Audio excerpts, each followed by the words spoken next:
సద్గురు జ్యోతిషాలయం నుంచి ఒక చిన్న ప్రజెంటేషన్ కాకూడదు అని అనుకోవచ్చు. జ్యోతిష్యం ప్రకారం వృషభ రాశిలో ఒకేసారి అరుదైన 2 రాజయోగాలు ఏర్పడుతున్నాయి. ఈ వృషభ రాశి వారికి అదే యోగం. ఈ శుభయోగాల ప్రభావంతో 6 రాశుల వారికి ధనలాభం, భారీగా ఆర్థిక ప్రయోజనాలు చేకూరిపోతున్నాయి. ఎవరు వాళ్ళు? అదే ఇక్కడ అస్సలు సిస్సలైన ఉండేది. జ్యోతిశాస్త్రం ప్రకారం 2 గ్రహాలు లేదా అంతకంటే ఎక్కువ గ్రహాలు ఒకటే రాశిలో కలయిక జరిపినప్పుడు కొన్ని శుభయోగాలు, అశుభయోగాలు కూడా ఏర్పడుతుంటాయి. ఈ నేపథ్యంలో జూలై 29, 30, 31 వృషభ రాశిలో గురుడు, కుజుడు, చంద్రుడు కలయిక జరుపుతున్నారు 2024 జూలై ఆఖరిలో. ఈ సమయంలో చంద్రుడు గురువు కలయిక కారణంగా గజకేసరి రాజయోగం ఏర్పడుతుంది. మరోవైపు చంద్రుడు కుజుడు సంయోగం వల్ల చంద్రమంగళ యోగం ఏర్పడుతుంది. చూడండి, ఇది ఎంత అద్భుతం. ఇలా ఒకే రాశిలో 2 శుభయోగాలు ఏర్పడడం వల్ల మేష, మకరంతో సహా ఈ రాశుల వారికి కనక వర్షం కురిసే అవకాశాలు ఉన్నాయి. ఆర్థిక పరంగా మెరుగైన ఫలితాలు రానున్నాయి. మేషరాశి వారికి చూద్దాం. ఈ రాశి వారికి వృషభంలో 2 శుభయోగాలు ఏర్పడడం వల్ల ఆదాయపరంగా అద్భుతమైన ఫలితాలు రానున్నాయి. మీకు ఆకస్మిక ధనలాభం పెరిగే అవకాశం ఉంది. ఉద్యోగులకు అంచనాలకు మించి జీతాలు పెరగవచ్చు. మీ వ్యాపారంలో భారీగా లాభాలు వచ్చే అవకాశాలు ఉంది. మీ కుటుంబ జీవితంలో సుఖ సంతోషాలు పెరుగుతాయి. నిరుద్యోగులకి కొత్త ఉద్యోగంతో పాటు శుభవార్త కూడా వినిపిస్తుంది. ఇది మేషరాశి వారికి. మరి వృషభ రాశి వారికి ఎలా ఉంది? ఈ యొక్క గజకేసరి చంద్రమంగళ యోగంలో ఈ రాశిలో గజకేసరి చంద్రమంగళ యోగాలు ఏర్పడడం వల్ల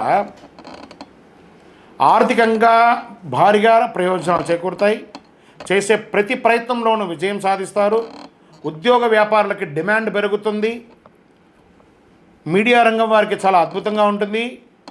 ఉన్నత స్థాయి పరిచయాలు పెరుగుతాయి. విదేశాల నుంచి శుభవార్త అందుతుంది. నిరుద్యోగులకి కొత్త ఉద్యోగాల అవకాశం అవుతాయి. ఆరోగ్యపరంగా అనుకూలంగా ఉంటాయి. ఇప్పుడు కర్కాటక రాశి తీసుకుంటే కాస్త మీరు మీ యొక్క అన్ని అదుపులో పెట్టుకుంటే ఈ రాశి వారికి 2 శుభయోగ కారణంగా ఏ రంగంలో అయినా తిరుగు అనేదే ఉండదండి. అష్టమ శని ప్రభావం దాదాపు పూర్తిగా తగ్గిపోతుంది. వ్యాపారులకు మంచి లాభాలు వచ్చే అవకాశాలు ఉన్నాయి. మీరు ఆస్తులు కొనే అవకాశం ఉంది. వ్యక్తిగత సమస్య నుంచి విముక్తి పొందుతారు. ఉన్నత స్థాయి సమాజంలో గొప్ప వాళ్ళ యొక్క పరిచయం పెరుగుతుంది. తల్లిదండ్రుల నుంచి ఆశించినటువంటి ఆశీస్సులు, ఆస్తిపాస్తులు కూడా వచ్చే అవకాశాలు ఉన్నాయి. మరి ఇంకొక రాశి ఎవరున్నారు? కన్యా రాశి వారు. ఈ రాశి వారికి 2 శుభయోగ కారణాల వల్ల అద్భుతమైనటువంటి ప్రయోజనాలు కలుగుతాయి.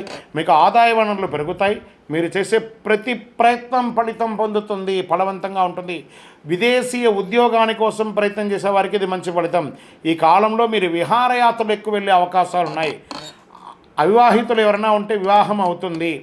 వాహనం కొనే అవకాశాలు ఉన్నాయి. మరి ఇంకా నెక్స్ట్ ఎవరు ఉన్నారు అనంటే వృశ్చిక రాశివారు. ఈ రాశివారి నుండి 7వ స్థానంలో శుభయోగాలు ఏర్పడుతున్నాయి. వీటి ప్రభావంతో మీ కుటుంబ జీవితంలో సంతోషం పెరుగుతుంది. మీ వైవాహిక జీవితంలో గొడవలన్నీ సద్దుమణుగుతాయి. మీరు భూ సంబంధిత ఆస్తులు కలిసి వస్తాయి. ఆస్తి వివాదాలు, కోర్టు కేసులు సానుకూలంగా పరిష్కారం అవుతాయి. ఆరోగ్య విషయంలో సానుకూలత ఫలితాలు దొరుకుతాయి. నిరుద్యోగులకి ఉద్యోగం దొరుకుతాయి. మంచి ఫలితాలు ఉన్నాయి. ఇంకెవరున్నారంటే ఆఖరిగా మకర రాశి వారు ఉన్నారు. ఈ రాశి నుంచి 5వ స్థానం నుంచి 2 శుభయోగాలు ఏర్పడుతున్నాయి. వ్యాపారులకు భారీగా ఆర్థికంగా లబ్ధి పొందే అవకాశాలు. ఈ యొక్క గజకేసరి చంద్రమంగళ యోగంలో మేషానికి మకరానికి యోగంగా ఉంది. ఇది మాస ఫలితాలు కాదండి, సంపూర్ణ ఫలితంగా చెప్తున్నాం. ఈ రాశి నుంచి 5వ స్థానంలో 2 శుభయోగాలు ఏర్పడుతున్నాయి. మీకు బంధుమిత్రులతో వివాదాలన్నీ తొలగిపోతాయి. ఉద్యోగులు, వ్యాపారులకు షేర్లు, పెట్టుబడులు పెట్టేందుకు సమయం అనుకూలంగా చెప్పచ్చు. విదేశాలకు వెళ్ళాలనుకున్న వాళ్ళకు కళ నెరవేరుతుంది. విదేశాల్లో ఉన్న వాళ్ళకి మీ యొక్క గ్రీన్ కార్డు లేకపోతే సిటిజన్షిప్ అవన్నీ కూడా వచ్చే అవకాశాలు ఉన్నాయి. మీ వైవాహిక జీవితంలో సమస్యలన్నీ తొలగిపోయి ఆనందంగా ఉంటారు. ఇక్కడ పరిహారం అంటే మీ కులదేవతను, ఈ నేను చెప్పినటువంటి 6 రాశుల వారు కులదేవతను ప్రార్థన చేసుకోండి. మీ యొక్క వయసు ఎంత ఉందో దీపం వెలిగించండి. మీ యొక్క సంపూర్ణ జాతకం తెలుసుకోవడానికి కింద నంబర్లో మీ పేరు, date of birth, time of birth, place of birth WhatsApp చేయండి. కాల్ చేయకూడదు. అర్ధరాత్రి అసలే కాల్ చేయకండి. ఇల్లీగల్ క్వశ్చన్స్ అడగకండి. ఆర్థిక లావాదేవీల గురించి అడగకండి. మీ జీవితం ఎదుగుదల కోసం అడగండి. తప్పకుండా మేము మీకు మా పరిధిలో ఉన్న నాలెడ్జ్తో మీకు చెప్పడానికి ప్రయత్నం చేస్తాం. జాతకం ఒక గొడుగు లాంటిదే కానీ జాతకం జీవితం కాదు. విజయవస్తు.